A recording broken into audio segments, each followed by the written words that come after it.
in Sudan continue to put women in a more fragile situation.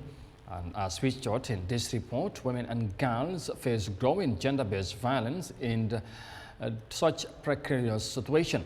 Now, according to the United Nations, over 6 million people are presently at risk of gender-based violence in the war-torn country of Sudan.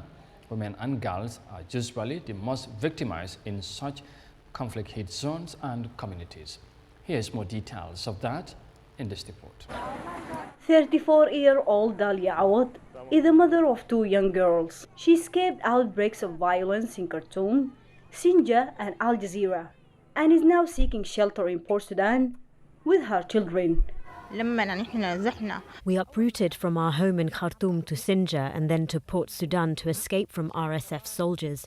I was beaten and threatened many times, and I feared that RSF soldiers would rape me or rape my 2 daughters. Women are suffering without protection in war zones in particular. Some help is available, but the situation is only getting worse across the country. The UN estimates that 6.7 million people are currently at risk of gender-based violence in Sudan. Most reported cases are against women and girls. And sexual violence is used to force communities to leave their homes. It's typically used to terrorize communities and to break communities and to dominate communities. And this is what has been happening across the regions that are falling under the control of the RSF. Women and girls are also suffering from a chronic lack of health services. The extension of the conflict to wider regions has not only contributed to the destruction of the health system, it's also contributed to the loss of crucial data regarding women.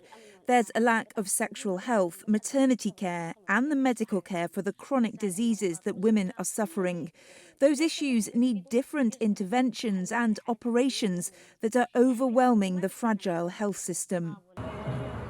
The regions hit hardest by the fighting so far are Khartoum, Darfur, Al Jazeera, and Kordofan. But with the conflict potentially spreading into so-called safe regions of Sudan, Dahlia, her daughters, and millions of other women could be left with nowhere to go.